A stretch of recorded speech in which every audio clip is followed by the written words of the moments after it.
ఇదను వాక్యాన్ని చదువుకుందాం. చూడండి, ఇర్మియా గ్రంథము 39వ వాక్యము. ఇర్మియా గ్రంథము 39వ అధ్యాయము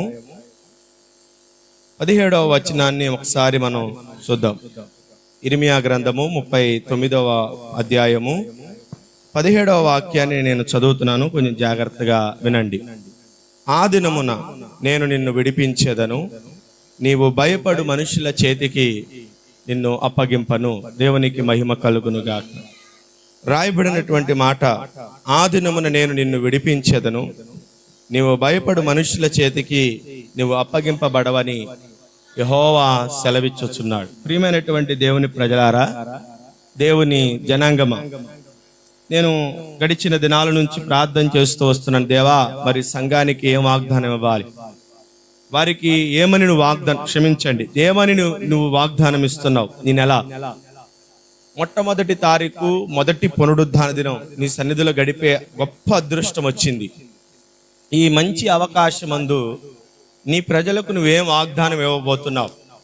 నీ ప్రజలు ఏ విధంగా ఈ వాగ్దానాన్ని స్వీకరించబోతున్నారు?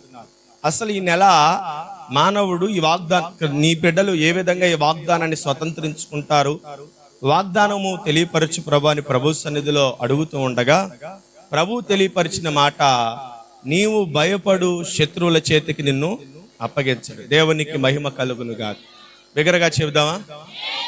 నీవు భయపడు మనుషుల చేతికి నిన్ను అప్పగించే దేవుడు కాదు.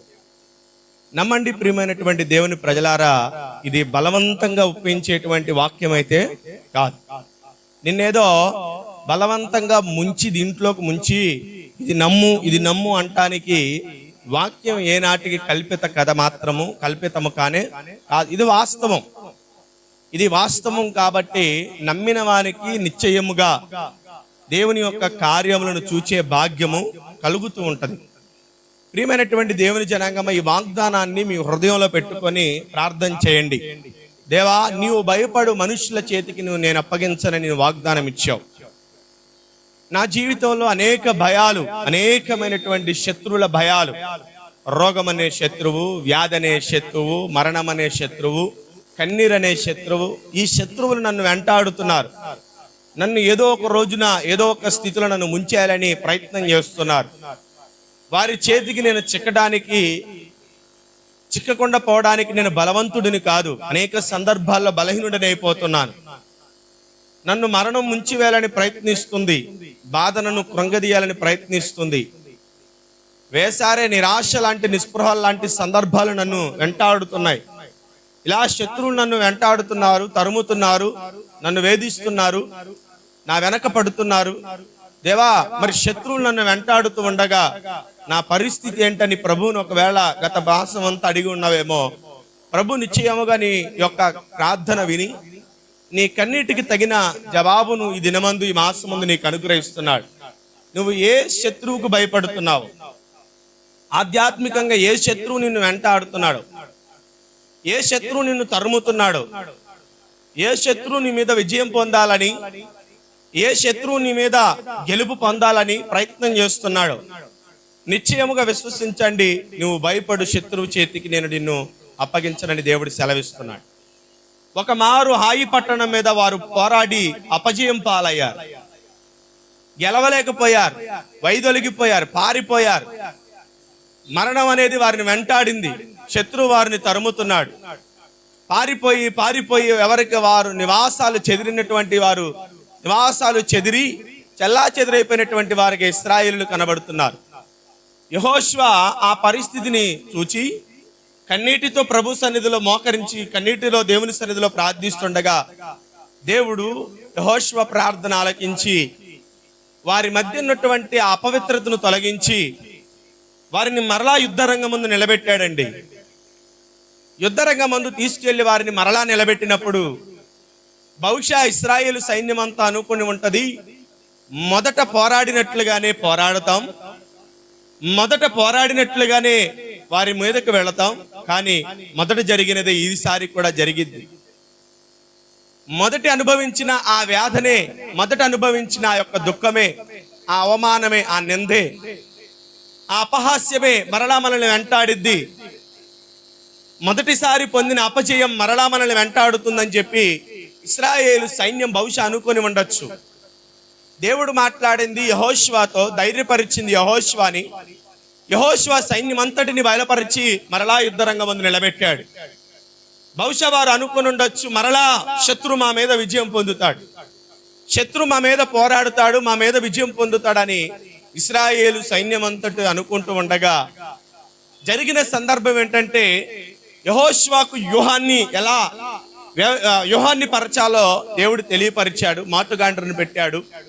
సైన్యమంతా వారు ఎదుట భయపడినట్లుగానే, మొదట జరిగినట్లుగా భయపడినట్లుగానే వారు ఉన్నట్టుగా ఉన్నారు. కానీ తర్వాత అక్కడ జరిగిన సందర్భం ఏంటో తెలుసా? దేవుడు వారు భయపడినట్లుగా భయానికి వారిని మరలా అప్పగించలేదండి. దేవునికి మహిమ కలుగును గాక. చెప్దామా? భయపడినట్లుగా దేవుడు వారిని మరలా ఆ భయానికి అప్పగించలా. హాయి పట్టణం వారు వారిని జయించాలని మొదట ఆ విజయపు గర్వం చేత వారి మీదకి వస్తూ ఉండగా, శత్రువులను అదమార్చాలన్నటువంటి ఉద్దేశంతో వారు ఇశ్రాయేలును తరుమటానికి సిద్ధపడుతూ వెళుతూ ఉండగా దేవుడు ఏం చేశాడు తెలుసా? అనుకొనని రీతిగా వారు భయపడి వారి చేతుల నుండి దేవుడు ఏం చేశాడు తెలుసా?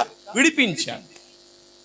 నిశ్చయముగా విశ్వసించండి ప్రియమైనటువంటి దేవుని ప్రజలారా, హాయి అనుభవాలు నీ జీవితంలో ఉన్నాయేమో, హాయి లాంటి అపజయాలు నీ జీవితంలో ఉన్నాయేమో, ఒకవేళ పోరాడి గెలుపొందుతాననుకున్న సందర్భంలో కూడా ఓడిపోయినటువంటి అనుభవాలు, ఆ భయాలు నీలో ఉన్నాయేమో.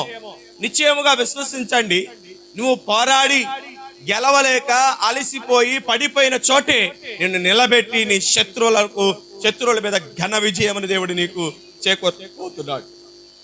దేవునికి మహిమ కలుగునుగా. నీ శత్రువుల మీద ఘన విజయాన్ని ఇవ్వబోతున్నాడు.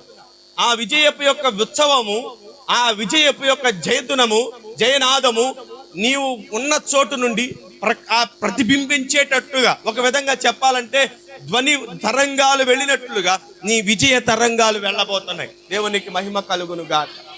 ధ్వని తరంగాలు విస్తరించినట్లుగా ఈ జయోత్సవపు తరంగాలు నీ జీవితంలో దేవుడు చేయబోతున్నటువంటి ఈ జయ తరంగాలు దేవుడు ప్రబలిల్లేటట్లుగా చేయబోతున్నాడు. ఓడిపోయిన అనుభవాలు నీ జీవితంలో ఉన్నాయి, వైదొలిగిన అనుభవాలు నీ జీవితంలో ఉన్నాయి, బలహీనమైనటువంటి అనుభవాలు నీ జీవితంలో ఉన్నాయి, కృంగిపోయిన అనుభవాలు నీ జీవితంలో ఉన్నాయి. సంసోను ఉన్నాడు, బలవంతుడే. సంసోను ఉన్నాడు, నాజీరు చేయబడినటువంటి వాడే. సంసోను ఉన్నాడు, బలిష్ఠుడే, ఇశ్రాయేలులకు ప్రాకారం వంటి వాడు, ఇశ్రాయేలుకు ఆశ్చర్యం కలిగించేటువంటి వాడు, ఇశ్రాయేలులకు ఒక బలమైన ఒక ఖడ్గం లాంటి వాడు సంసోను. బలవంతుడు బలహీనుడైపోయాడు, బలవంతుడు నీరసిల్లిపోయాడు, కనులున్నవాడు గుడ్డివాడైపోయాడు. ఆ చివరి పరిస్థితుల్లో సంసోను ఏం చేశాడు తెలుసా? ఆ పరిస్థితుల్లో నిలబడి దేవునికి మొర్రపెట్టడం ప్రారంభించాడు. దేవా, ఈ పరిస్థితుల్లో శత్రువుల చేతులు నేను చావడం, శత్రువుల చేతిలో ఓటమి పాలవడం అది నీ చిత్తమా? నీ నామానికి ఇది ఎంత మాత్రమును ఘనత తెచ్చేది కాదు కదా, నీ నామానికి ఇది అవమానం కలిగించేది కదా. మరి నా బలహీనతలను బట్టి కాక దయతో నీ కృప చొప్పున జ్ఞాపకం చేసుకోమని సంచయించండి. సంసోను ప్రార్థించగా దేవుడు ఏం చేశాడు తెలుసా? నిశ్చయముగా ఏ శత్రువు అయితే చంపుతానని విర్రవీగుతున్నాడో ఆ శత్రువుల్ని తన చేత మార్చేటువంటి గొప్ప భాగ్యాన్ని, బలాన్ని దేవుడు సంసోనికి మరలా దయచేశాడు. దేవునికి మహిమ కలుగునుగా. నిండు మనసుతో చెప్పండి, నిండు మనసుతో స్తుతించండి. దేవుడు నువ్వు చేస్తున్న ప్రార్థన ఆలకిస్తున్నాడు. సంసోను మునుపు బలాన్ని పోగొట్టుకున్నాడు, మునుపు ఆ శక్తిని పోగొట్టుకున్నాడు. మన జీవితంలో కూడా ప్రారంభంలో ఉన్నటువంటి ప్రార్థన, ప్రారంభంలో ఉన్నటువంటి విశ్వాసం, ప్రారంభంలో ఉన్నటువంటి నమ్మిక, ప్రారంభంలో ఉన్నటువంటి ఆ భక్తి విధానం దినదినములు గడుస్తూ ఉండగా బలహీనమైనటువంటి స్థితిలోనికి మనం కూడా వచ్చి ఉన్నాం. ఎందుకంటే ఈ లోక పోరాటంలో ఒకసారి మనం విజయం పొందుతాం, ఒకసారి మన శరీరం విజయం పొందుద్ది కదా. ఒకసారి మనం విజయం పొందుతాం, ఒకసారి మన శరీరం విజయం పొందుతాం. ఆత్మీయ స్థితిలో క్రైస్తవులైనటువంటి మనము పోరాడుతున్న ఈ పోరాటంలో ఆత్మ ఒకసారి జయం పొందితే మరలా శరీరం ఒకసారి విజయం పొంది, ఇలాగ వ్యత్యాసాల మధ్య మనం బలహీనమైపోతూ ఉంటాం. ఎందుకు ఈ పోరాటం? ఎందుకు ఈ పోరాటం, గెలుపు ఓటముల మధ్య ఈ జీవితం ఎందుకు కొనసాగుతుందని ఆ నిరాశలో మనం కుంగిపోయి ఉండగా, ఆ నిరాశలో మనము కూలబడిపోయి ఉండగా దేవుడు జ్ఞాపకం చేస్తున్నాడు. కృంగిన సంసోనుని, బలహీనుడైన సంసోనుని లేవదేసి శత్రువుల చేతుల నుండి విడిపించి గొప్ప విజయాన్ని, గొప్ప వీరమరణాన్ని అనుగ్రహించిన దేవుడు నీకు కూడా గొప్ప విజయాన్ని చేకూర్చబోతున్నాడు. భయపడాల్సినటువంటి పనే లేదండి, దిగులు పడాల్సినటువంటి పనే లేదండి. నీవు భయపడు శత్రువుల చేతుల నుండి నిన్ను విడిపిస్తాను. నీవు వారి చేతిలో పడవిక, వారి చేతిలో నుండి నువ్వు తప్పించుకునేటట్లుగా కాకుండా వారి చేతిలో నుండి వారి మధ్యనే నీకు ఘనమైనటువంటి విందును కూడా ఏర్పాటు చేయబోయే దేవుడు ఆయన. కీర్తనల గ్రంథం 23వ కీర్తన 6వ చరణం చూడండి, ఏమని రాయబడి ఉందో. 23వ కీర్తన, చదివే వాళ్ళు బిగ్గరగా చదవండి, మరలా ఒకళ్ళు చదవకుండా దేనికి. నేను బ్రతుకు దినములన్నీ, 5వ వచనం చూడండి, నా శత్రువుల ఎదుట నీవు నాకు భోజనమును సిద్ధపరచుదవు. చూడండి, ఎవరి దగ్గర భోజనం సిద్ధపరుస్తున్నాడంట? శత్రువుల ఎదుటే దేవుడు భోజనం సిద్ధపరుస్తున్నాడు. ఎవరి శత్రువు? నిన్ను హతమార్చాలని వచ్చినటువంటి వాడు. ఎవరి శత్రువు? నిన్ను అవమానపరచాలని వచ్చినటువంటి వాడు. ఎవరి శత్రువు? నిన్ను కృంగదీయాలని. ఎవరి శత్రువు? నీ భక్తిలో నుండి, నీ విశ్వాసంలో నుండి నిన్ను పడద్రోసి, నిన్ను అవమానపరిచి, చీచి నమ్ముకున్నానే, నేను విశ్వసించానే, మా పితరులు ఎవరు నమ్ముకోకుండా నేను నమ్ముకొని మారు మనసు పొంది సంఘం అంటూ, దేవుని సహవాసం అంటూ ఇలాగా అన్య కుటుంబాల నుంచి వచ్చిన తర్వాత కూడా నాకు ఇలాంటి అవమానమా, ఇలాంటి నింద, ఇలాంటి బలహీనమైన పరిస్థితుల అని ఒకవేళ నీ నమ్మికను, నీ భక్తిని చెడగొట్టేటువంటి శత్రువుని మీదకి వచ్చి పోరాడుతూ ఉంటే, వాడి చేతులు గెలుపొందలేక, వాడి చేతిలో నువ్వు విజయాన్ని చూడలేక బలహీనుడి వైపు నువ్వు కూడా కొన్నిసార్లు అనుకుని ఉంటావు కాదు. ఎందుకండి భక్తి? కనిపించే దేవుడిని అయితే మొక్కచ్చు, కానీ కనిపించని దేవుణ్ణి మొక్కి ఏమని విన్నపించుకోవాలి, ఏమని మొరపెట్టుకోవాలి? విగ్రహారాధన పాపమని వాక్యం చెబుతుంది. ఆయన రూపమేంటో తెలియక, ఆయన స్వరూపమేంటో తెలియక, ఆయన యొక్క అందము, ఆయన యొక్క ఆకారం ఏంటో తెలియక, ఎవరికి మొరపెడుతున్నామో తెలియక, ఎవరిని బ్రతిమలాడుకుంటున్నామో తెలియక మొరపెడుతున్నాం, ప్రార్థన చేస్తున్నాం. ఇంత చేసినా కూడా మాకు ఈ యొక్క పోరాటంలో విజయం రావట్లేదని ఒకవేళ కృంగదీసినటువంటి అనుభవాల్లో నీవున్నావా? కృంగిపోయిన అనుభవాలు నీవున్నావా? ఆకారాలను బట్టి కొలిస్తే మాత్రమే వినే దేవుడు కాదా ఆయన? ఏదో ప్రతిమల ముందు పెట్టుకొని ప్రతిమల ముందు బొరలాడితే వినే దేవుడు కాదా ఆయన? లేకపోతే ప్రతిమల ముందు పెట్టుకొని గోజాడ్డమో అంగలార్చడమో చేస్తే వినే దేవుడు కాదాయన. ఎక్కడ నిండు మనసుతోని ఆయన ముందు మోకరించావో అచ్చటకు ఆయన ప్రత్యక్షమయ్యేటువంటి దేవుడు ఆయన. నేను ఆత్మస్వరూపిని, ఆయన ఆత్మస్వరూపి అయినటువంటి దేవుడు, ప్రతి ఒక్కరి హృదయంలో ఉండేటువంటి దేవుడు, ప్రతి ఒక్కరి మధ్యన ఉండేటువంటి దేవుడు, ప్రతి వారితో కలిసి ఉండేటువంటి దేవుడు ఆయన. ఒక చోట బంధింపబడే దేవుడు ఎంత మాత్రమును కానే కాదండి ఆయన. ఒక చోట నిలబెట్టి అచ్చటే స్థానమని చెప్పుకుని ఉండే దేవుడు ఎంత మాత్రమును కానే కాదాయన. మనుషుల చేత, మరణము చేత బంధింపబడినటువంటి దేవుడు, గొప్ప దేవుడు మన యేసయ్య. దేవునికి మహిమ కలుగును గాక. మనుషుల చేత బంధింపబడలేదు, మరణం చేత కూడా బంధింపబడి ఉండలేదు ఆయన. ఎవరు ఆయన బంధించలేకపోయారు. అటువంటి గొప్ప దేవుడిని నువ్వు ఆశ్రయించావు, అటువంటి గొప్ప దేవుడిని నువ్వు నమ్ముకున్నావు, అటువంటి గొప్ప దేవుడికి నువ్వు భక్తుడిగా మారావు. జ్ఞాపకం ఉంచుకో, కృంగదీసే శత్రువు, వెంటాడే శత్రువు, ఎదిరించే శత్రువు ఎవరైనప్పటికీ, ఏదైనప్పటికీ వాడి ముందే నిన్ను ఆనందముతో నింపుతాడు, నీ కడుపు ఖాళీ లేకుండా నింపుతాడు. దేవునికి మహిమ కలుగునుగా. ఏ శత్రువు నిన్ను వెంటాడుతున్నాడు? ఏ శత్రువుని మీద విజయం? బలహీనమా? శరీరపు కోరికలా? మనస్సులో ప్రేగొత్తుతున్న చెడ్డ ఆలోచనలా? నిన్ను వెంటాడుతున్నటువంటి ఆ చెడ్డ స్నేహాలా? ఏది నిన్ను వెంటాడుతుంది? ఏది నిన్ను పట్టుకొని పీడిస్తుంది? ఏ శత్రువు నీ మీద గెలుపొందుతున్నాడు? ఏ శత్రువు? యవనంలో ఉన్నప్పుడు యవన శత్రువు ఉంటాడు ఒకడు, యవన శత్రువు ఒకడు ఉంటాడు, యవనస్తులు పాడు చేసే శత్రువు. నడి వయసులో ఉన్న వాడికి కూడా ఒక శత్రువు ఉంటాడు, వారి యొక్క మనస్సును చెరిపేటువంటి. భక్తిలో ఉన్న వారికి శత్రువు ఉంటాడు. ఎవరి శత్రువు అంటే మన తోటి సహోదరులు కాదండి, మనలాగే ఉండేటువంటి మన రక్త సంబంధికి కాదండి, మనలాగుండే మన పొరుగు వారు కాదండి శత్రువు. వాడు కనపడినటువంటి అజ్ఞాత శత్రువు. వీడెవడో తెలుసా?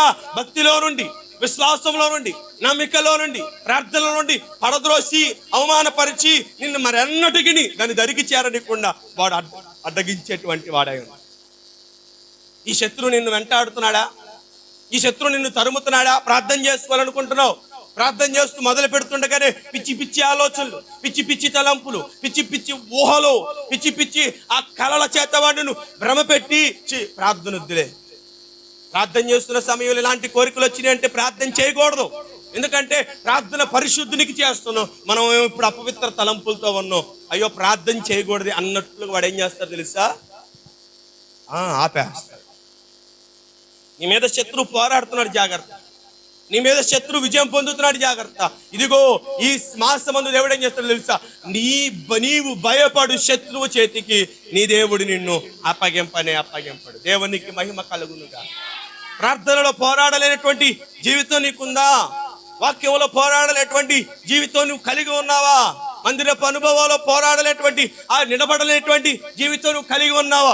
శత్రువు నీ మీద విజయం పొంది, శత్రువు నిన్ను అడ్డగించి, శత్రువు నిన్ను ఆపివేసి, ఇదిగో ఈరోజు ప్రార్థన వద్దులే, ఈరోజు వాక్యం వద్దులే, ఈరోజు మందిరం వద్దులే అని ఆపివేస్తే వాడి బలహీనమైన కార్యక్రమాలకు నువ్వు కూడా బలహీనమైపోయి ఆగిపోయిన సందర్భాలు గత మాసంలో ఉన్నాయేమో. కానీ ఈ మాసంలో దేవుడు నిన్ను అట్ట ఉంచాలని కోరుకో. నీ శత్రువు మీద నీకేం చేస్తాడు తెలుసా? విజయము చేకూర్చబో. దేవునికి మహిమ కలుగునుగా, దేవునికి మహిమ కలుగునుగా, దేవునికి మహిమ కలుగునుగా. నీ శత్రువు మీద నీకు విజయం ఇచ్చేటువంటి దేవుడు ఈ మధ్యాహ్న కాల సమయమందు నీకు వాగ్దాన పూరుడిగా నీ ముందు నిలబడ్డాడు. ఎవరిని ఎలా కొలుస్తావో, ఎవరు ఎలా కొలుస్తారో, ఏ విధంగా ఆయన ఆరాధిస్తారో, ఏ విధంగా ఆయన్ని మహిమపరుస్తారో మీ మనస్సాక్షిగా వదిలిపెడుతున్నారు. ఆకారాలను బట్టి, రూపాలను బట్టి కొలవబడే దేవుడు ఎంత మాత్రం కాదండి. ఈయన ఎంత మాత్రం కాదు. చూడండి యెషయా గ్రంథము 57వ అధ్యాయం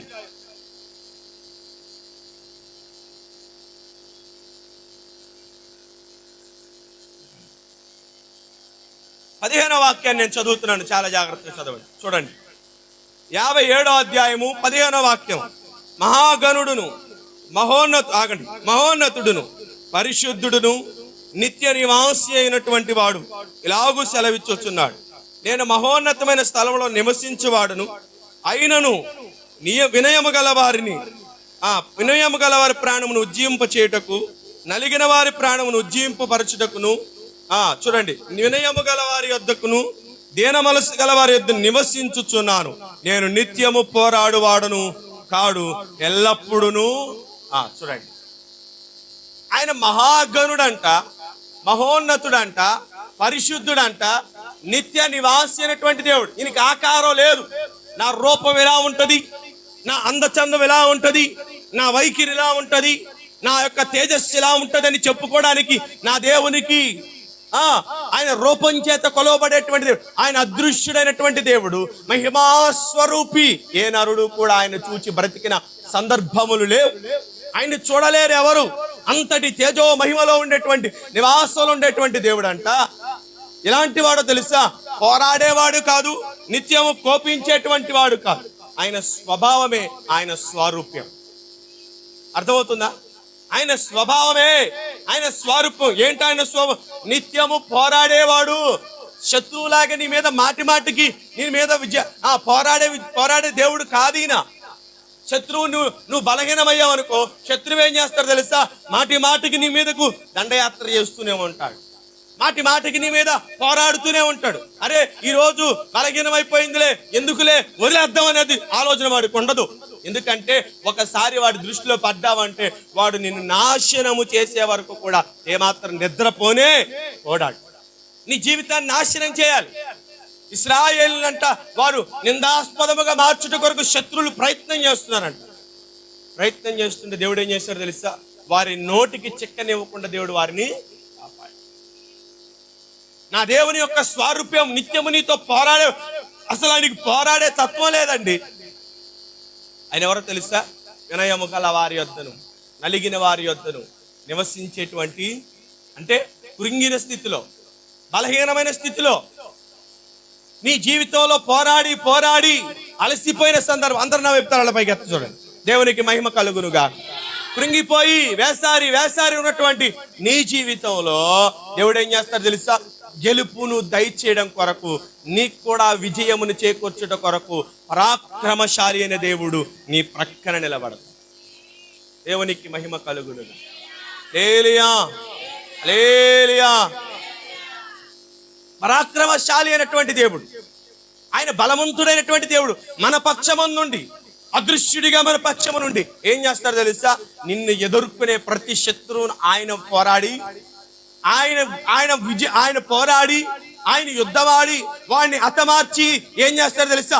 బాహ్యంగా కనబడుతున్న నిన్ను వాడి ముందు నిలబెడతాడు. ఇదిగో చూడు, గెలిచావు నువ్వు కూడా, గెలిచావు నువ్వు కూడా గెలిచావయ్యా అని చెప్పి ఆ విజయాన్ని నీ ఖాతాలో వేసి నిన్ను ఆయన ఊరేగిస్తాడు అనేకుల ఎదుట. దేవునికి మహిమ కలుగునుగా.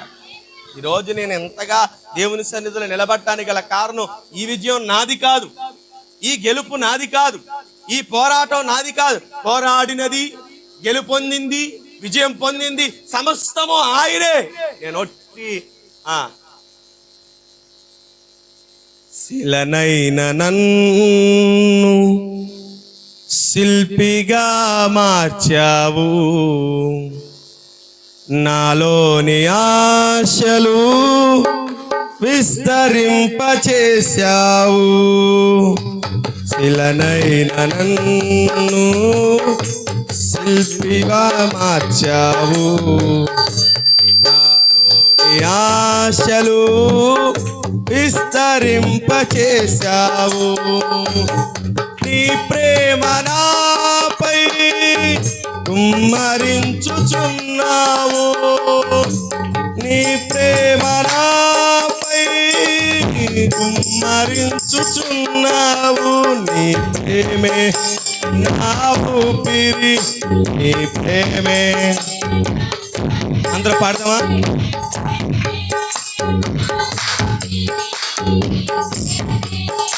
నా కాపరి, శిలనైన నన్ను శిల్పి మార్చావు, నాలోని ఆశలు విస్తరింపచేశావు. ఓడు బారిన నా జీవితం నీ ప్రేమతోనే చిగురింపచేశావు. ఓడు బారిన నా జీవితం నీ ప్రేమతోనే చిగురింపచేశావు. నీ ప్రేమాభిషేకం నా జీవిత గమ్యం, నీ ప్రేమాభిషేకం నా జీవిత గమ్యం. వర్ణించలేను, లెక్కించలేను, వర్ణించలేను, లెక్కించలేను.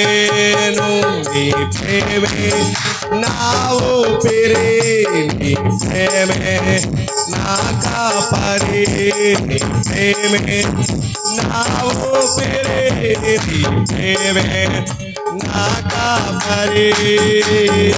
శిలనైన నన్ను శిల్పివై మార్చావు, నాలోని ఆశలు విస్తరింపచేశావు. ఏ విలువలేని అభాగ్యుడను నేను, నీ ప్రేమ చూపి విలువనిచ్చి కొన్నావు.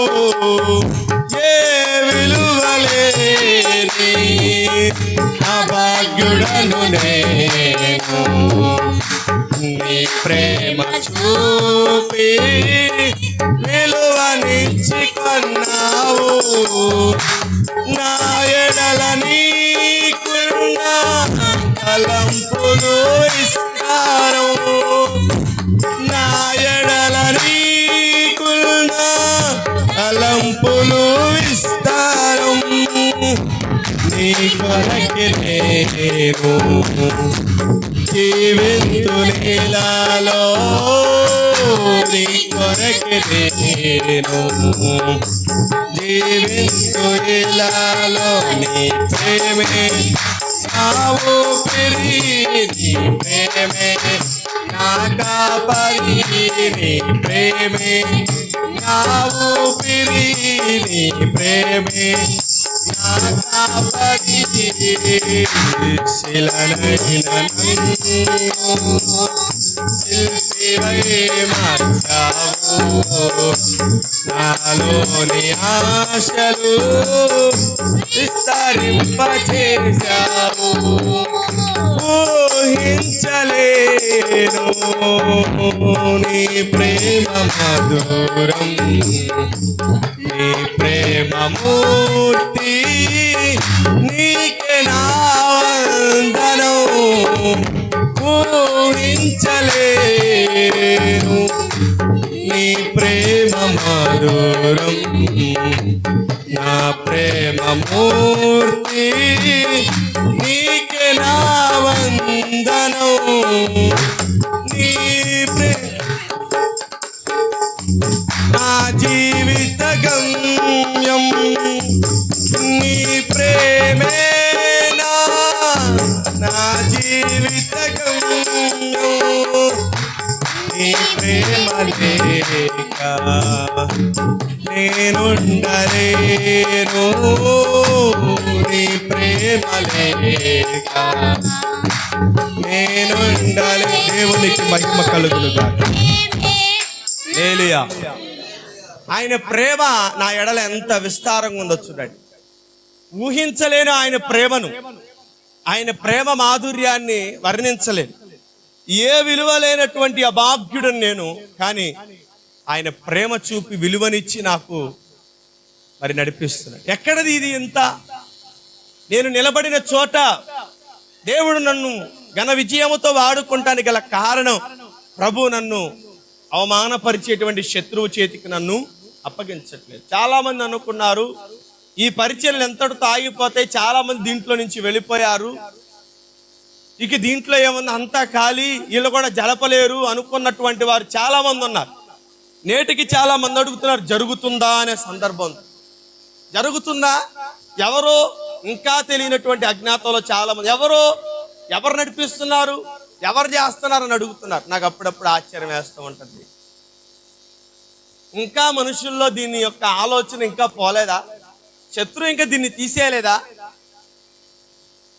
నేను అనుకుంటూ ఉంటాను దేవుని సన్నిధిలో, బహుశా అలా ఉంచి దేవుడు దీన్ని ఇలా లేపుతూ ఉంటాడేమో.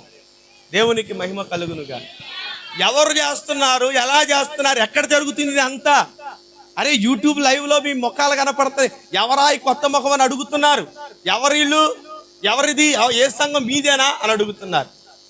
అంటే దేవుడు వారి మనసులో ఇంకా ఆ అజ్ఞానాన్ని అలాగే ఉంచి దేవుడి పరిచర్యలు ఇంకా నానాటికి వృద్ధిపరుస్తుంది. దేవునికి మహిమ కలుగుతుంది. ఇంతగా వర్ధిల్లడానికి గల కారణం మానవుని యొక్క శక్తి సామర్థ్యాల వల్ల కాదు. ఇది మానవుని యొక్క బలము చేత అయితే మాత్రం ఎంత మాత్రం కానే కాదు. ఇది నిలబడిన నా యొక్క జ్ఞానం అయితే అది శూన్యం. కానీ దేవుడు ఏం చేస్తున్నాడు తెలుసా? అవమానపరిచే ప్రతి శత్రువు చేతిలో నుంచి విడిపించి ఘన విజయమును చేకూరుస్తున్నాడు.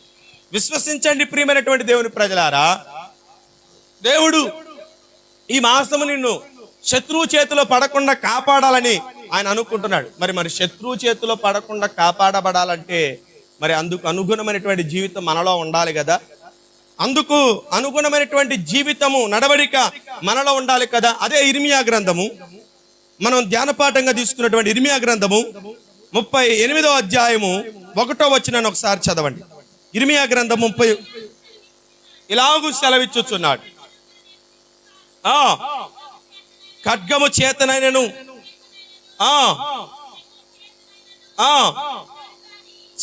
చచ్చుదురు గాని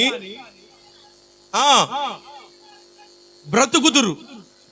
చూడండి, దోపుడు సొమ్ము దక్కించుకొనినట్లుగా దేవుడు ఏం చేస్తాడు తెలుసా?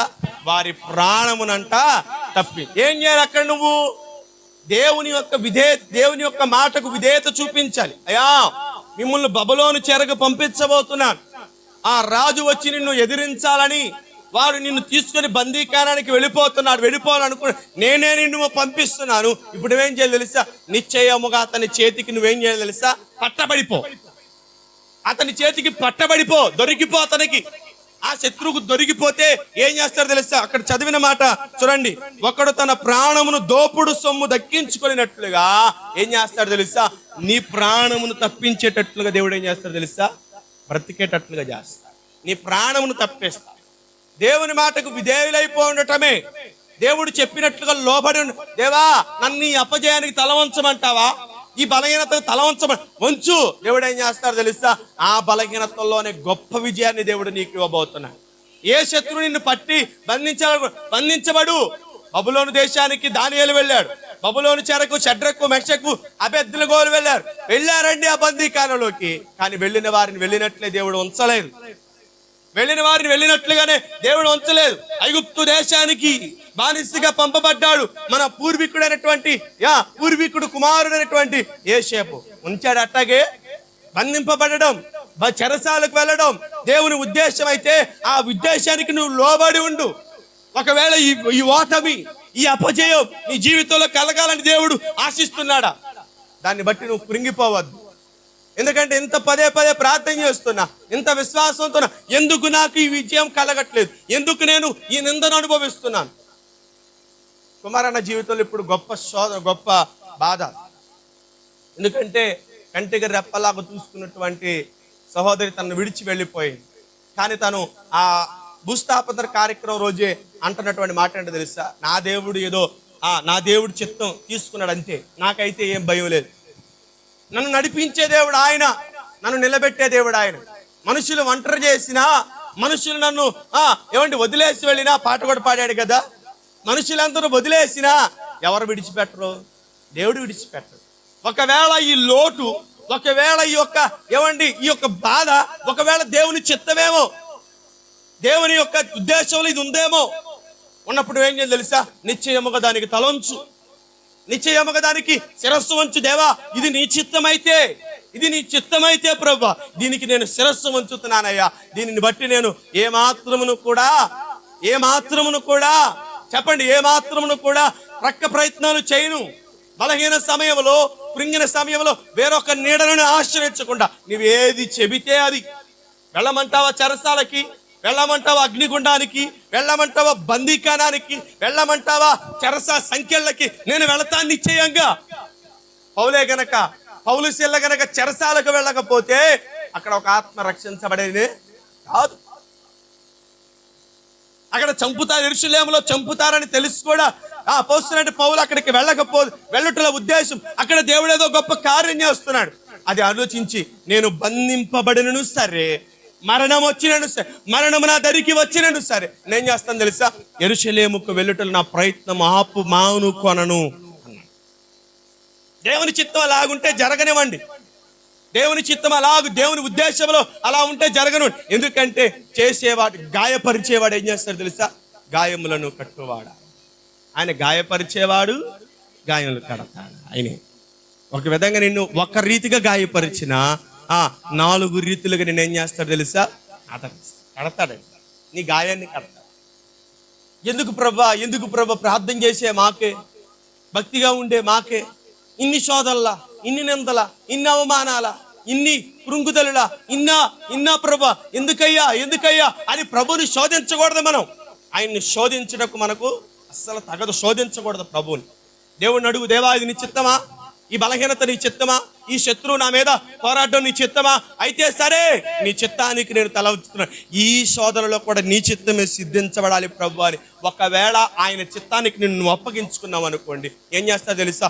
దోపుడు సొమ్ము దక్కించుకున్నట్లుగా. అంటే శత్రువు దాచుకున్న ధననిధిని, శత్రువు కాపాడుకుంటూ భద్రపరుచుకుంటున్నటువంటి తన నిధిని దోచుకున్నట్లుగా నీవు నీ ప్రాణాన్ని కాపాడుకుంటావయా.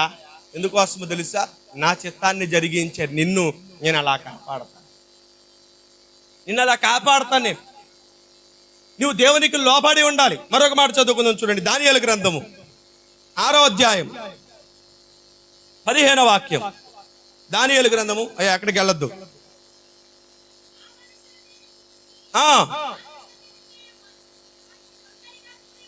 సందడిగా కూడి వచ్చి, రాజా చూడండి చూడండి, ఏ శాసనము గాని తీర్మానము గాని ఎవ్వడును రద్దుపరచజాలడు. చదవండి చదవండి. పారసీకులకును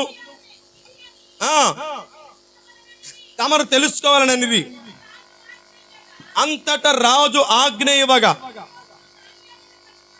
పట్టుకొని పోయి సింహాల, ఇక్కడి నుంచి చాలా జాగ్రత్తగా ఉండండి, సింహాల గృహలోనికి పడద్రోసి ఇప్పుడు రాజు అంటున్నాడు. ఏమంటాడు తెలుసా? ఏమంటాడండి? ఇగో దానియేలు, నువ్వు నా శాసనం నిన్ను కూడా, నా ఆజ్ఞను విని కూడా ఇది మాదీయులకు పారసీకులకు కట్టడని చెప్పినా కూడా నువ్వు నా రాజ్యంలో ఉంటూ, నా దగ్గర బంధువుగా ఉంటూ, నా దగ్గర బందీగా ఉంటూ, నా నివాసంలో నా రాజ్యంలో నువ్వు ఉంటూ నా శాసనం ధృవీకరించావు కదా. ఏం చేశాడు తెలుసా? బందీకానంలో అంటే సింహాల బుర్రలో పడేశారు వాళ్ళు. పడేసిన తర్వాత రాజు అక్కడ నిలబడి అంటున్నాడు, దానియేలు చదవండి, నీవు అనుదినము తప్పక సేవిస్తున్నా, చూడండి, దేవునికి మహిమ కలుగునుగా. ఎవరి నోట ఈ మాట? ఎవరి నోట ఈ మాట? ఎవరి నోట ఈ మాట? బందీగా తీసుకువెళ్ళిన బబులోను చక్రవర్తి నోటండి ఈ మాట. బంధించి తీసుకుని వెళ్ళి తన ఆస్థానంలో బలవంతంగా పని చేపించుకుంటున్నాడు, తన ఆస్థానంలో బలవంతంగా రాణిస్తున్నాడు. పేర్లు మార్చాడు, వారి యొక్క వస్త్రధారణ మార్చాడు, ఆహార నియమాలు కూడా మార్చాలని ప్రయత్నం చేశాడు. అలాంటి వాడి నోట ఏ మాటో తెలుసా? నిత్యము నీవు అన్మానక ప్రార్థన చేస్తున్న నీ దేవుడే అంటే ఉద్దేశం ఏంటో తెలుసా? చెప్పకనే చెబుతున్నాడు, మా దేవుళ్ళ వంటి వాడు కాదు మీ దేవుడు. దేవునికి మహిమ కలుగునుట. ఈ శత్రు రాజ్యంలో నువ్వు ఉంటున్నప్పుడు కూడా, ఈ బందీకాలంలో ఉంటున్నప్పుడు నీవు మానక ప్రార్థన చేస్తున్నావే, నిత్యము మానక ప్రార్థన చేస్తున్నావే, నీ దేవుడే నిన్ను రక్షిస్తాడు. నా బబులోనులో ఉన్నట్టు నా దేవీ దేవతలేవి నిన్ను ఎందుకని అతడు చెప్పకనే చెప్పేశాడు. ఏమని? అంత సామర్థ్యం మా దేవుడు. నువ్వు ఇక్కడుండి కూడా నువ్వు భక్తి చేస్తున్నావు. ఎక్కడుండి భక్తి చేస్తున్నావు? సంఖ్యలలో, శత్రువుల మధ్యలో, శత్రువుల యొక్క బానిస సంఖ్యల కింద, ఆ కాడి కింద ఉండి కూడా నిత్యము దేవుడు అంటున్నావు, నిత్యము స్తుతి అంటున్నావు, నిత్యము ప్రార్థన అంటున్నావు, నిత్యము నువ్వు కన్నీరు కారుస్తున్నావు, నిత్యము దేవుని నామాన్ని స్మరిస్తూ జపిస్తూ నీ జీవితాన్ని దానికి అంకితం చేస్తావు. శత్రు రాజ్యంలో ఉంటూ కూడా, బంధింపబడి ఉండి కూడా. ఇప్పుడు ఏం చేశాడు? శత్రు ఏం చేశాడు? తీసుకెళ్లి సింహాల బృహంలో వేస్తూ, నిత్యము నీవు సేవిస్తున్న నీ దేవుడే నిన్ను రక్షించు. చూశారా ప్రియమైనటువంటి దేవుని ప్రజలారా? నీవు ఆయన మాటకు విధేయుడు అయితే వారి నోటే పలికిస్తాడు. నీవు ఆరాధించు దేవుడు, చెప్తావా? నీవు ఆరాధించే దేవుడు లేదా మనం ఆరాధించే దేవుడు, అబ్బే ఎలా ఉందంటే, ఆ దాకా మాకు వచ్చేనేగా కదా, మా దాకా వచ్చేగా, మేము ఎప్పుడన్నా అయితేనేగా. దానియేలులాగా సింహాల బోన్లోకి వెళ్ళనివ్వండి, అప్పుడు చెప్తాం. వెళితే అస్సలు దూరం నుంచి చూస్తే కట్లపావు అని పేరు చెప్తాం, తాసుపావు అని పేరు చెప్తాం. కళ్ళ ముందుంటే కదా, పేర్లు చెప్పడానికను ఫోటోల్లో చూసుకోవడానికి బాగా కళ్ళ ముందుంటే అప్పుడు సరిపోతుంది కదా. అప్పుడు ఉంటుంది, మనం అప్పుడు ఆడచ్చు దాని ముందు నాట్యం కదా. ఆడతామా? ఎబ్బే దానియేలు లాంటి సింహాల పరిస్థితి రానివ్వండి, మేము అప్పుడు చెప్తాం మా దేవుడు అలాంటి వాడు, మా దేవుని యొక్క జీవితం, మా దేవుని యొక్క శక్తి శత్రువు యొక్క విధానాలు శత్రువు అనిపించేటట్లుగా మేము ఎలా ఉంటాము కాదు. ప్రియమైనటువంటి దేవుని బిడ్డలారా, కొంతమంది జీవితాల్లో దానియేలు అనుభవించినటువంటి శ్రమల మాదిరి, అటువంటి శ్రమలని చెప్పరు కానీ దాని మాదిరి అనుభవాలు కొన్ని జీవితాలు ఉన్నాయి. మాటి మాటికి శత్రువుల యొక్క బలహీనతలు, ఏమండి, చుట్టిపోటి మాటలు. చూడండి, దానియేలు మీద కుట్ర పన్ని వారు రాజు దగ్గరికి వెళ్ళి శాసనాన్ని తీసుకొచ్చి దానియేలుని, ఏమండి, నిర్దోషుడైనటువంటి దానియేలు, యథార్థపరుడైనటువంటి దానియేలు, ఏ చెడుతనం లేనటువంటి దానియేలు, మంచి మనస్సు కలిగినటువంటి దానియేలుని కుట్రపూర్వకమైనటువంటి ఆలోచనలు చేసి ఏం చేశారు తెలుసా? రాజు చేత బలవంతంగా సింహాల బోనుకు పంపించారు. పంపించారు. నేటి కాలంలో ఇలాంటి అనుభవాలు ఎంతమంది జీవితంలో లేవు కదా. కొంతమంది అనరాని మాటలు అంటా ఉంటారు, కారణాలు తెలియదు, సరిగ్గా సరైనటువంటి విషయాలు తెలియదు. నోటికి ఏదో వస్తే అది మాట్లాడేస్తారు, నోటికి వచ్చినట్లుగా మాట్లాడేస్తారు. అరే మేము ఆ తప్పు వాళ్ళు చేశారో లేదో తెలుసుకోకుండా ఆ తప్పులో వారు ఉన్నారో లేదో నోటికి వచ్చినట్లు మాట్లాడేస్తుంది. దొంగ శాసనాలు పుట్టించారండి వాళ్ళు. పుట్టించి ఏం చేశారు తెలుసా? రాజు దగ్గర బలవంతంగా శాస్త్రం తీసుకొచ్చి రాజునే పక్కన నుంచో పెట్టి తీసుకెళ్ళి ఏం చేశారు? సింహాల బోన్లో వేశారు. దానియేలుతో రాజు అంటున్నాడు, నిత్యము నీవు సేవిస్తున్న నీ దేవుడైన యెహోవా నిన్ను రక్షిస్తాడు, ఆయన నిన్ను రక్షిస్తాడు. మనం ఆయన చిత్తానికి లోబడిపోవాలి. చూడండి మత్తయి సువార్త 10వ అధ్యాయం 41వ వచనాన్ని చదివి ఇక నేను ఈ యొక్క సమయాన్ని ముగిస్తున్నాను, ఎందుకంటే చాలా టైం అయిపోయింది, ఇంకా చాలా విషయాలు ఉన్నాయి తెలుసుకోవాల్సినవి.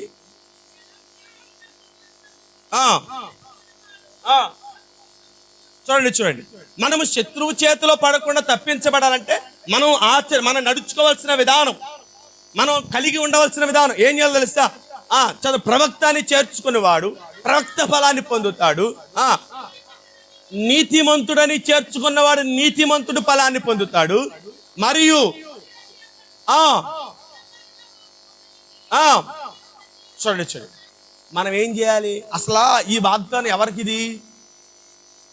ఈ మాట ఎవరికి చెప్పాడు దేవుడు? ఇర్మియాతో ఎవరితో చెప్పించాడు? చూడండి ఇర్మియా గ్రంథం చూడండి 39వ అధ్యాయంలో అక్కడ మనకు కనబడుతున్నటువంటి వ్యక్తి ఎవరు? అసలు ఈ వాగ్దానం ఎవరిదంటే అక్కడ మనకు కనబడతాడు ఎబెద్మెలెకు. ఈ ఎబెద్మెలెకు యోధారాజు చేతి కింద ఉన్నటువంటి వ్యక్తి. ఆ వ్యక్తి మరి యోధారాజు కుట్రపూర్వకంగా తన మధ్య ఉన్నటువంటి మనుషుల మాట విని దానియేలుని ఇర్మియాని నీరు లేని బురద బావులు పడేస్తే ఈ ఎబెద్మెలెకే కాపాడాడండి. ఈ ఎబెద్మెలెకే ప్రవక్త ఇలా మరణించడం దేశానికి క్షేమం కాదని, ఇలాంటి పరిస్థితిలో ఈ కరువు కాటకాల మధ్య సేవకుడు అలా ప్రాణం విడవడం క్షేమం కాదని చెప్పి సేవకుడిని కాపాడాలి, సేవకుడు క్షేమంగా ఉండాలి, సేవకుడు సురక్షితంగా ఉండాలి, సేవకుడు భద్రపరిచి ఉండాలి. అప్పుడే మన దేశం క్షేమంగా ఉండిద్ది. అప్పుడే మనం ఈ కరువు కోరల నుండి తప్పించబడతామని ఎరిగినటువంటి వాడై ఈ ఎబెద్మెలెకు రాజు చేత శాసనము తీసుకొని బురద గుంటలో శత్రువుల చేత పడవేద్రోయబడినటువంటి ఇర్మియాను ఏం చేశాడు తెలుసా? రాజు చేత ధైర్యముగా శాసనము తీసుకొని ఇర్మియాను కాపాడాడు. వెళ్ళాడు, రాజు ముందుకు వెళ్ళాడు. రాజాజ్ఞ లేనిది ఎవరో తన సముఖమందు నిలబడటానికి వీరు లేనప్పటికీ ధైర్యంతో వెళ్ళాడు, రాజు ముందు నిలబడ్డాడు. రాజా, సేవకుడిని అలా హింసించడం తప్పయ్యా.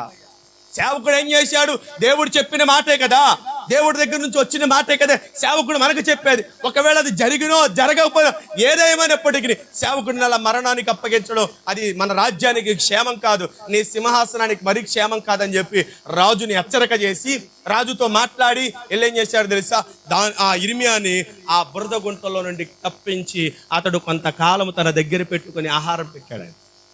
అటువంటి మంచి మనస్సుతో చేసినటువంటి ఈ యొక్క ఎబెద్మెలెకును దేవుడు జ్ఞాపకం చేసుకొని, ఎబెద్మెలెకు ఏ శత్రువు నిన్ను కృంగదీస్తాడని, ఏ శత్రువు నిన్ను పడదోస్తాడని, ఏ శత్రువు నీకు హాని చేస్తాడని ఒకవేళ నువ్వు భయపడుతున్నావేమో, ఏ శత్రువు కూడా నీ మీద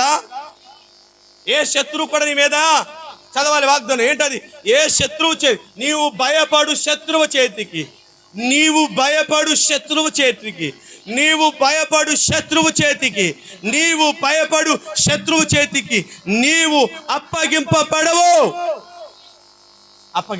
ఎందుకోసమో తెలుసా? నువ్వు సేవకుడిని గుర్తెరిగి సేవకుని ప్రాణాన్ని కాపాడావు. సేవకుడిని గుర్తెరిగి, ప్రవక్తని గుర్తెరిగి, ప్రవక్తలా మరణించిన దేశానికి క్షేమం కాదని గుర్తెరిగి సేవకుడిని భద్రపరిచావు, సేవకుడిని హత్తుకున్నావు, సేవకుడిని ప్రేమించావు. ఇదిగో సేవకుడిని చేర్చుకున్న నీకు ఏంటో తెలుసా? సేవా ఫలం. నీ ప్రాణము ఏం చేస్తాను తెలుసా? శత్రువుల చేతిలో పడకుండా నిన్ను కాపాడుతాను. మత్తయి సువార్తలో అంటాడు, ఎవరైతే ఇదిగో సేవకుడిని చేర్చుకుంటాడు, ఎవడైతే ప్రవక్తని చేర్చుకుంటాడు ప్రవక్త ఫలాన్ని పొందుతాడు. తర్వాత ఈ చిన్ని వారిలో నీతిమంతుని ఫలం పొందును, మరియు శిష్యుడని ఎవడు ఈ చిన్న వారిలో గిన్నెడు చన్నీళ్ళ మాత్రం ఇచ్చిన చాలంట.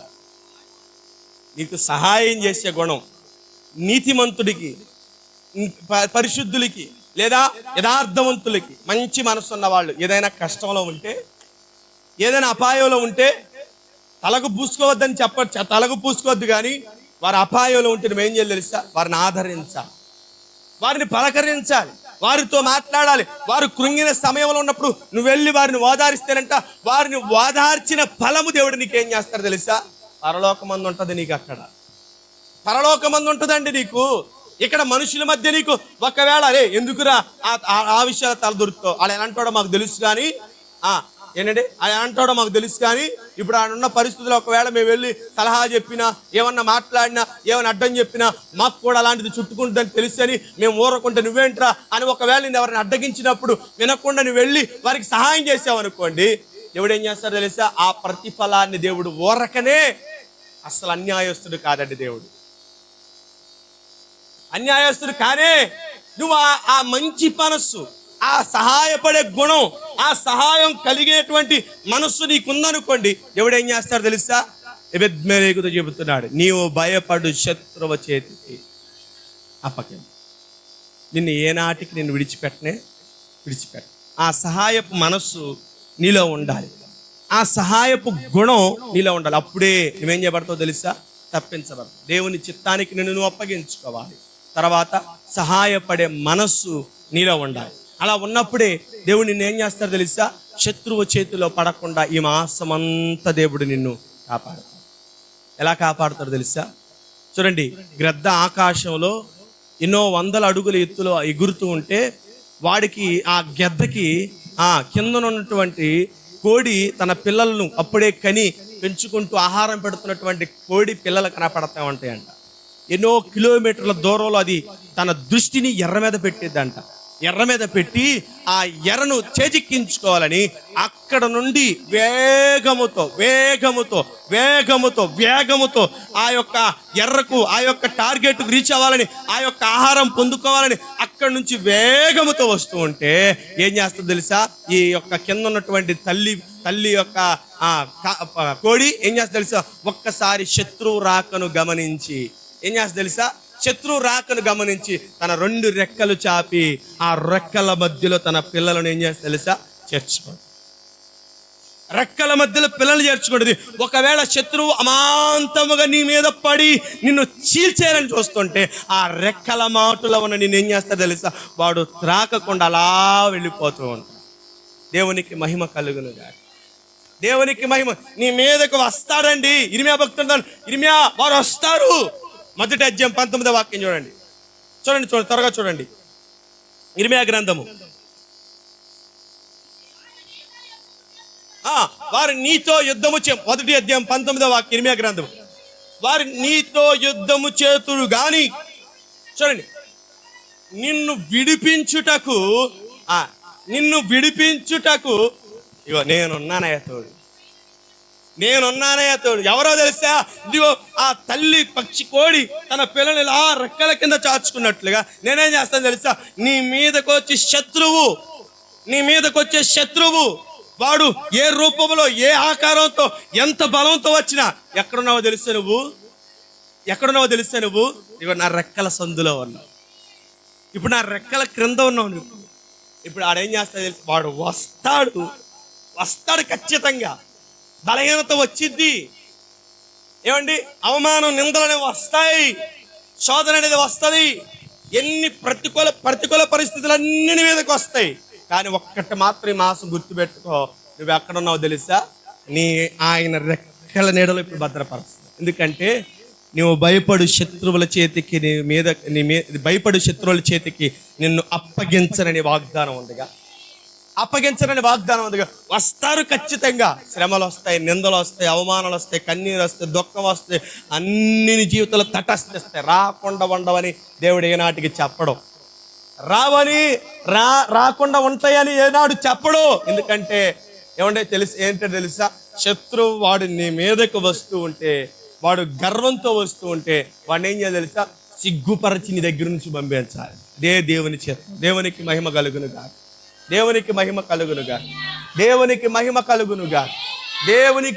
కలుగునుగా. అనాడు అపోస్తులు, అనాడు దేవుని ప్రజలు, ఆదిమ సంఘమును శత్రువు కదిలించి వేశాడండి. చెదరగొట్టేశాడు. అనుకున్నారు మాకిక ఎదురు లేదు, క్రైస్తవం అంతమైపోయింది, క్రైస్తవం చెదిరిపోయింది, క్రైస్తవం వెళ్ళిపోయింది, అసలు క్రీస్తుని నమ్మిన వాళ్ళు, క్రీస్తుని ఆరాధికులు, క్రీస్తుని ప్రకటించే లేరు అని అనుకున్నారు చాలా మంది. ప్రజలంట, యోధా ప్రజలంట, విశ్వసించిన యోధా ప్రజలంట ఆయా దేశములకు చెదరిపోయి రహస్యముగా దేవుని వాక్యమును ఆరాధన చేసుకుంటుంటే పేతురు ఇలాంటి గొప్ప ప్రవక్తలు వెళ్ళి, అపోస్తులు వెళ్ళి వారిని ధైర్యపరచగా వారు ఏం చేశారు తెలిసి, ఒకానొక సమయమున వారు ఆ దాగి ఉన్న చోట్ల నుంచి బయటికి వచ్చి గొప్ప ప్రభంజనాన్ని సృష్టించారు. ఆనాటి చెదిరిపోయిన సంఘమే ఈనాడు ఇంత ప్రబలిందండి. ఆనాడు చెదరిపోయిన సంఘమే ఈనాడు ఇంతగా విస్తరించబడి, ఏ గ్రామం చూడండి, ఏ పట్టణం చూడండి, ఆఖరికి ఆదిమవాసుల దగ్గరికి, అంటే నాగరికత లేనటువంటి ఆ కొండ జాతి ప్రజల దగ్గరికి కూడా దేవుని స్వార్థ విస్తారంగా వెళ్ళిపోయింది కదా. గిరిజనులు కూడా దేవుని స్వార్థను ప్రకటిస్తున్నారు, ఓయ దొరలు కూడా దేవుని స్వార్థను ప్రకటిస్తున్నారు. ఇంకో విధంగా చెప్పాలంటే పాకిస్తాన్లో కూడా ఉంది కదా. యుద్ధం భీకరంగా జరిగిన ఆ రోజు, ఆ తర్వాత ఎప్పుడు గొప్ప ఆరాధన, వేల మంది ప్రజలు నిలబడి ఆరాధన చేస్తున్నారు. ఎక్కడ లేదు దేవుని స్వార్థ. మొదట అనుకున్నారు ఆదిమ సంఘాన్ని చెరిపితే చాలు, ఇక క్రైస్తవం ఏమంటే లేకుండా పోయిద్ది అనుకున్నారు. ఆనాటి చెదిరిపోయిన వారేం చేశారు తెలుసా, ఆ శత్రువు మమ్మల్ని జయించాడు అనుకుని ఆ బలహీనమైన స్థితిలో దాక్కుని ఉండగా దేవుడు ఏం చేశారు తెలుసా, వారిని బయటికి తీసుకొని విస్తరింపజేస్తే ఎక్కడెక్కడికి వెళ్ళింది. ఎన్ని భాషల్లో దేవుణ్ణి ఆరాధిస్తున్నారు, ఎన్ని ప్రాంతాల్లో దేవుని స్వార్థ, అసలు ఇదంత విస్తారంగా అంటే మొన్న మధ్య జరిగిన ఆ ప్రవీణ్ ప్రకటాల యొక్క దృశ్యాన్ని చూసి చాలా మంది సేవకులు మౌనంగా ఉంటారు, ఇక రారు, సభలు జరగవు. అసలు ఆలోచన ఏంటంటే సభలు జరగకూడదు, మందిరాల్లో ఆరాధన జరగకూడదు. ఎప్పుడో ఇతర దేశాలు, ముంబై ఆ కంట్రీలో జరిపినట్లుగా ఒక్క శుక్రవారమే సెలవిచ్చి ఆ ఒక్క రోజే జరుపుకున్నట్లుగా ఒక నియమం తెద్దామని, భారతదేశాన్ని కూడా మనం గుప్పెట్లో పెట్టుకుందామని చాలా మంది ప్రయత్నం చేశారు, ఆలోచించారు. అనుకొని సేవకుల్ని వెంట వెంటనే చాలా మంది రండి, మందిరాలు కూడా చాలా మందిరాలు పూర్తి చేసి. ఆగిందా స్వార్థ? ఆగిపోయిందా? శత్రువు వస్తాడు శత్రువు రాకుండా ఉంటాడా? నిన్న రాత్రి నేను చూశాను, మంగళగిరిలో ఉంటారు బేత్ వివేక్ గారని, మొన్న మధ్యనే కట్టారు కొత్త చర్చి. అసలు ఎంత పెద్ద చర్చి, అంత పెద్ద చర్చి కాలిపోయింది అంటున్నారు, కానీ వాస్తవంగా అది అలా జరిగింది అయితే కాదు. పెద్ద మందిరం. మరి దేవుడు ఆపేస్తారనుకున్నారా? ఆగదని. ఆ సేవ, ఆ పరిచర్య ఆగనే ఆగదు. మొన్న మధ్యన కూడా మనం ఇంటూ వస్తున్నాం కదా, ఎవరైనా చెప్పాలి.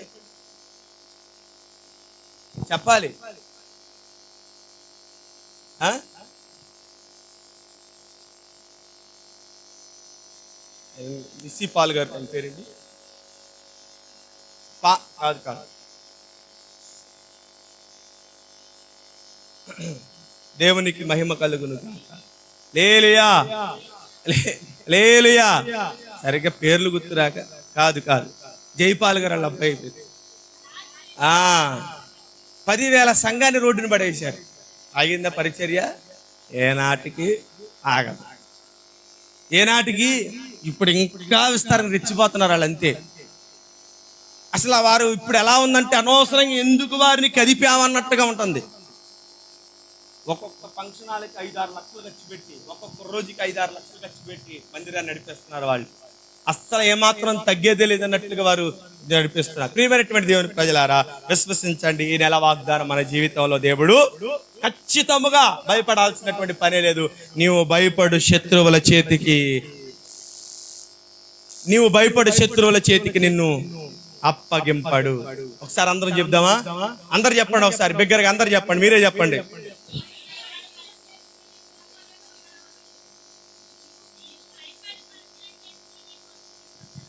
మీ అనే మాట నా అనే మాట పెట్టుకోండి, చెప్పండి, చెప్పాలి, బిగ్గరగా చెప్పాలి. నేను భయపడు శత్రువుల చేతికి యెహోవా నన్ను అప్పగింపడు, దేవుడు నన్ను అప్పగింపడు. శత్రువు నా మీద ఇక విజయం పొందనే వస్తాడు, ఖచ్చితంగా వస్తాయి, నీ దరికి చేరతాయి. కానీ విజయం మాత్రం ఎవరిదో తెలుసా? దేవుడిది. ప్రార్థన